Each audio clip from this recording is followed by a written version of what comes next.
shook ice older than kingdoms. From the smoking crater, he rose.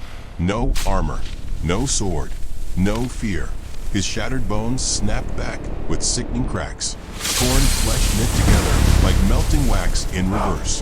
When 6 adamantium claws erupted from his fists with a metallic shriek, the closest ranger stumbled backward into the snow. The corpses around him stirred, then stood. He didn't blink. 1,000 miles north, in a silence deeper than death, the Night King opened his ancient eyes. Westeros had survived dragons. It had survived wildlings. It had survived 1,000 years of winter. It had never met the Wolverine. The wall didn't fall that night. It screamed. A tear ripped across the black sky above Westeros, bleeding fire into endless winter. For 300 miles, the ancient ice groaned as something punched through the heavens and slammed into frozen earth beyond the wall with the force of a falling star. Rangers of the Night's Watch felt the tremor before they saw the light. Horses reared in panic. Men grabbed for walls that suddenly felt unstable. Commander Edison Tollett, dolorous Ed to those who knew him, stumbled from his quarters as the horizon erupted in orange flame. 7 hells, he breathed. The explosion's echo rolled across the tundra like thunder refusing to die.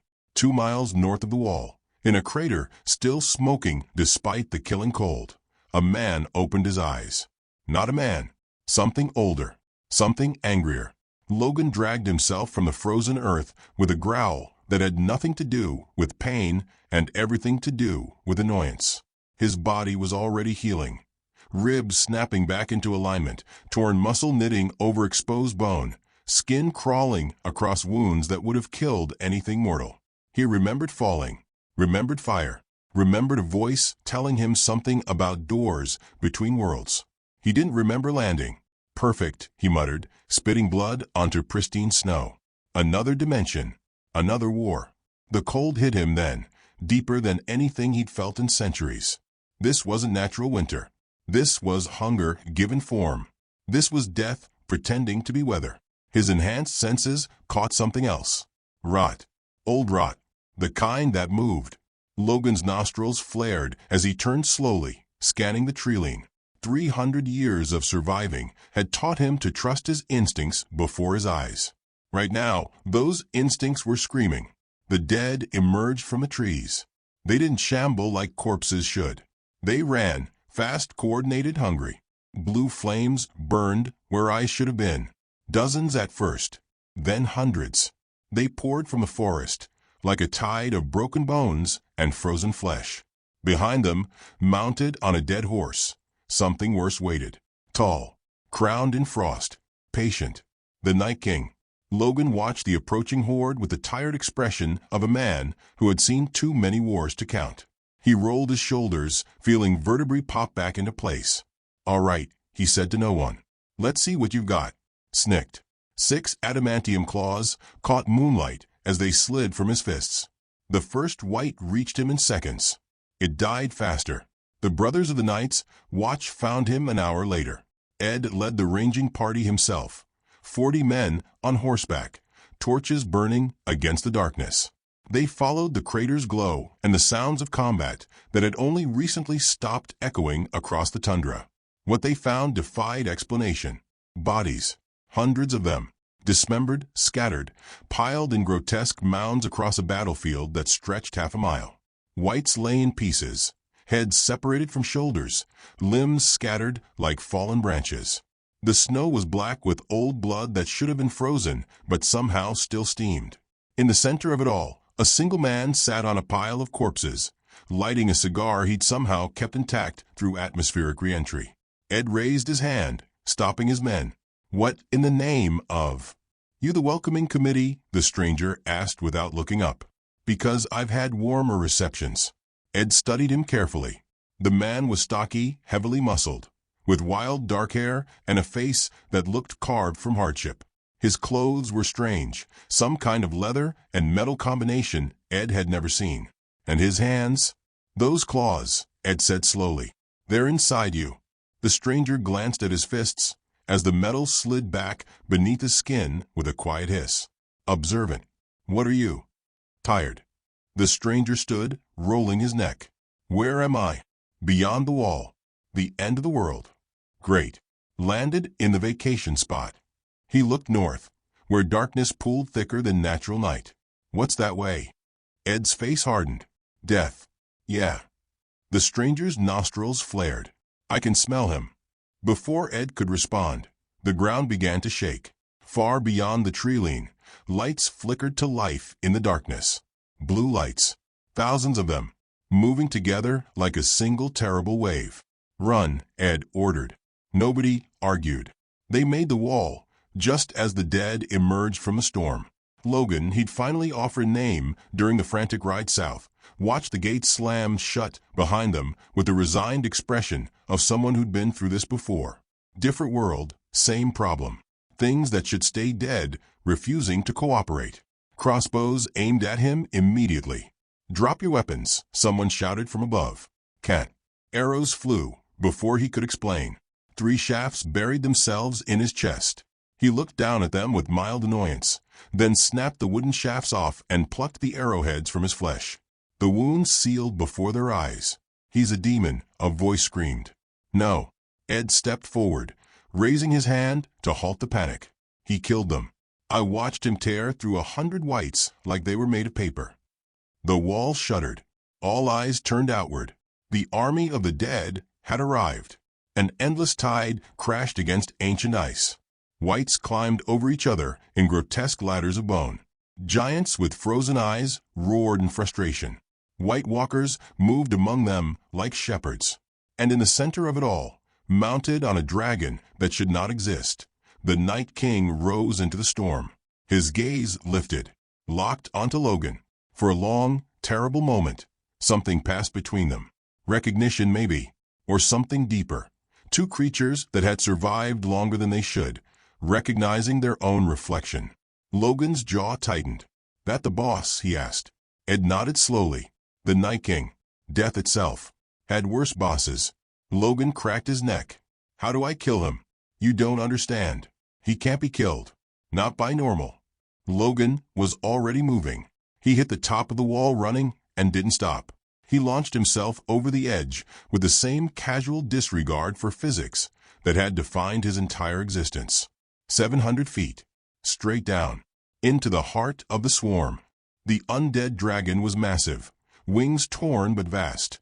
Eyes burning with the same blue fire as its master. It landed between Logan and the Night King's remaining forces, cutting off retreat. Not that Logan had any intention of retreating. Blue flames gathered in the dragon's throat. You've got to be kidding me, Logan muttered. The fire erupted. He didn't dodge. He ran straight into it. The cold flame was worse than anything he'd experienced. Not heat, but absence. A killing freeze that tried to stop his heart itself. His skin blackened. Muscle charred. One eye burned away completely. He kept moving. Through the storm of death, a silhouette charged forward. He hit the dragon's skull with both claws extended. What followed was ugly, desperate, and exactly Logan style. He dragged himself up the thrashing beast's neck, carving trenches through dead flesh. The dragon tried to shake him loose, snapping at him with jaws big enough to swallow a horse. Logan drove both claws through the softer underside of its skull. They crashed together like falling stars. The impact flattened everything within 100 yards. Logan didn't give the dragon time to recover. He tore into its skull with savage precision until something vital broke. The beast collapsed with a final shriek, blue light fading from its eyes. He stood atop its ruined head, chest heaving, steam rising from healing wounds.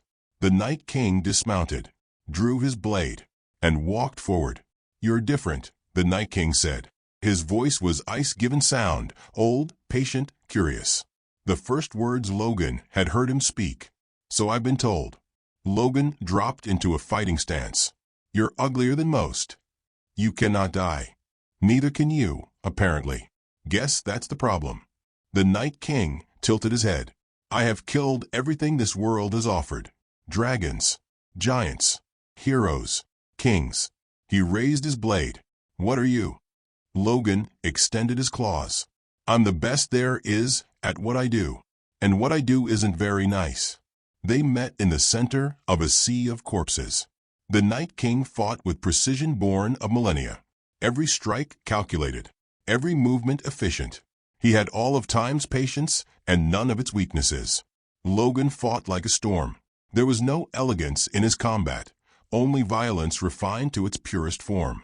300 years of war had burned away everything except survival instinct and stubborn refusal to stay down. Ice blade carved across his chest, freezing flesh solid. He kept attacking. Adamantium opened wounds across the Night King's torso. The Night King responded with crushing force, hurling him through ranks of whites. He got up. Every time, the Night King impaled him through the skull with a spear of pure ice. The world went dark. The frost spread across his body, sealing him in a frozen tomb. The magic tried to extinguish whatever impossible thing kept him alive. Seconds passed. The ice cracked. Logan tore free with a roar, half his head still regenerating, brain exposed to freezing air. New tissue crawled over exposed bone as he charged again. The Night King finally understood. This was not prey. This was not a weapon. This was something that simply refused to accept defeat as a concept. The final exchange lasted less than a minute. Logan caught the Night King's blade between both claws and snapped it. He stepped inside striking distance before the ancient creature could react. Both claws drove through the Night King's chest. This time, he aimed for the heart. Blue light erupted violently, but Logan held on. The Night King's hands gripped his shoulders, frost spreading across his body, trying to freeze him from the inside out. Logan leaned closer, ice crystallizing across his face, one eye already frozen shut. "I've survived things you can't imagine," he growled. "Worse cold, worse pain. I've been buried alive, burned to nothing, drowned in the deepest ocean." His claws twisted. "And I always come back." The Night King's ancient eyes showed something new. Not fear, recognition. This creature understood endurance, understood eternity, understood what it meant to exist beyond natural limits. But it had never met anything that could match it. Logan's claws ripped upward through frozen flesh and into skull. The Night King shattered. The world went white.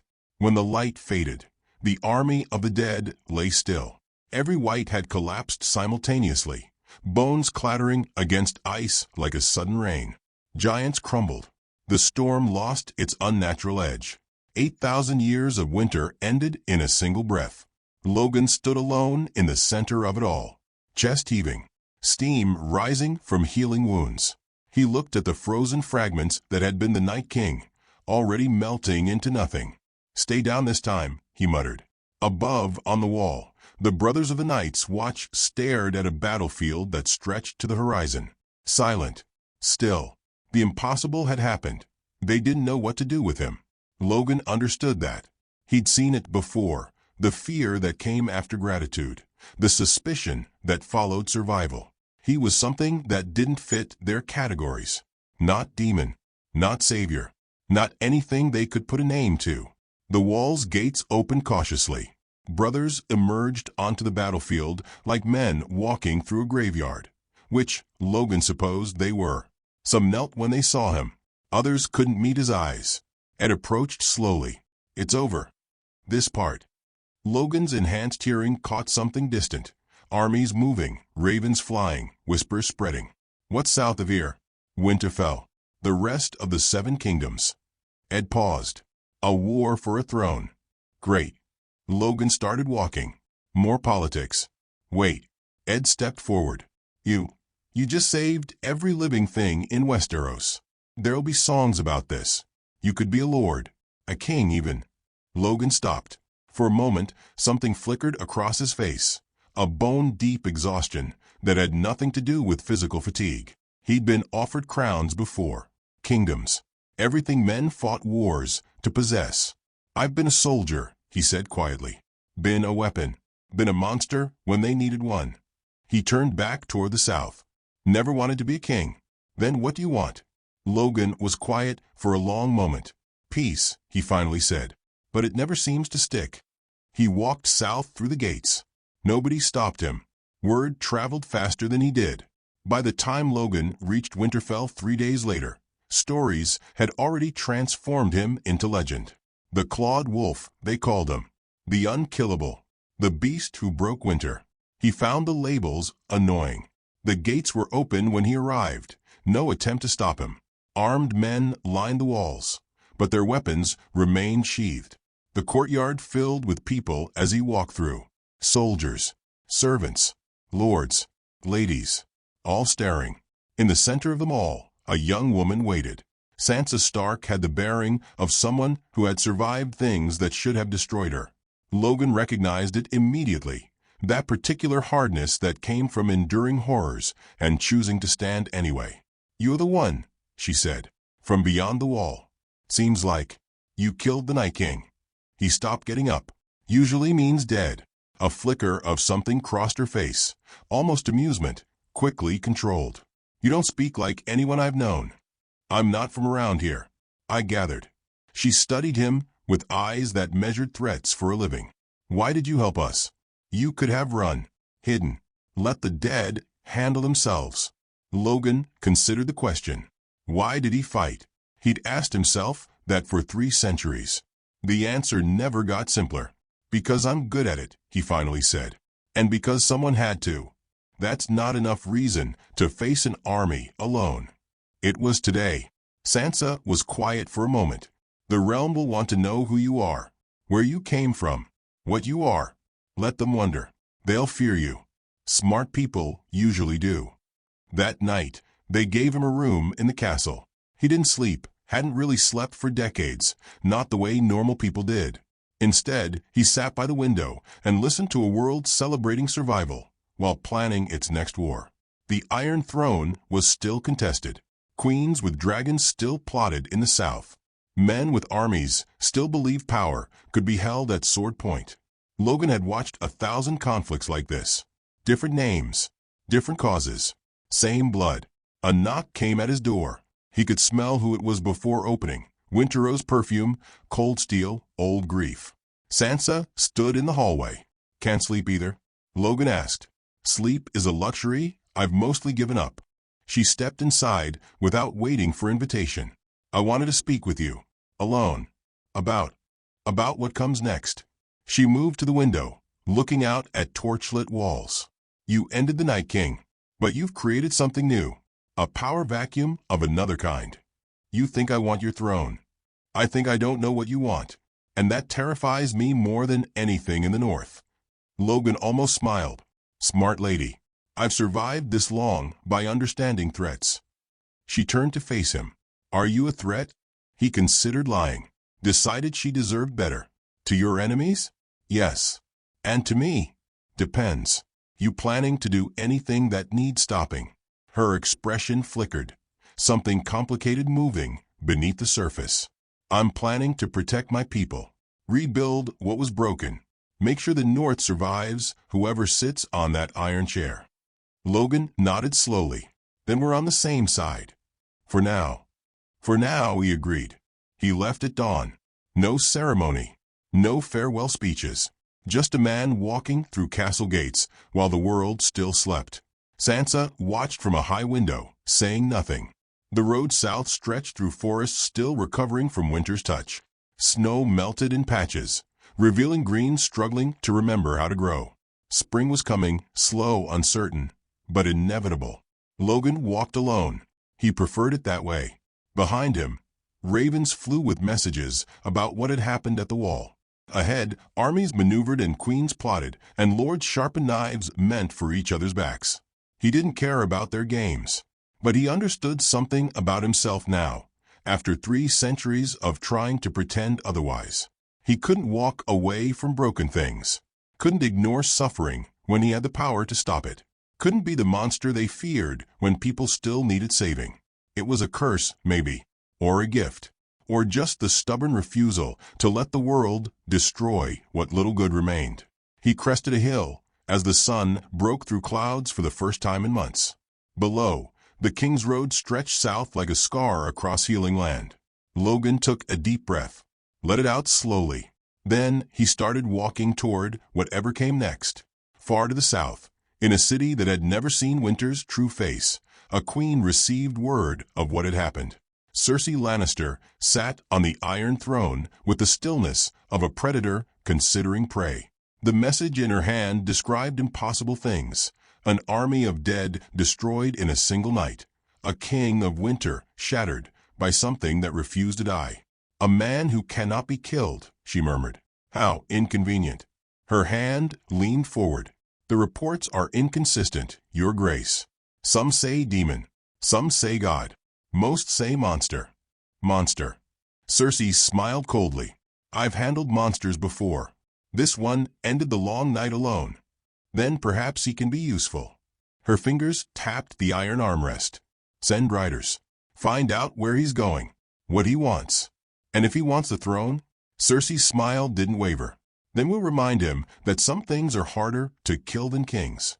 She didn't know yet what was walking toward her city. Didn't understand that crowns meant nothing to him, that threats only made him angry, that Westeros had just acquired something far more dangerous than dragons or armies or the dead themselves. A man with nothing to lose and everything to destroy. Winter had been prologue. The real war was about to begin. The end.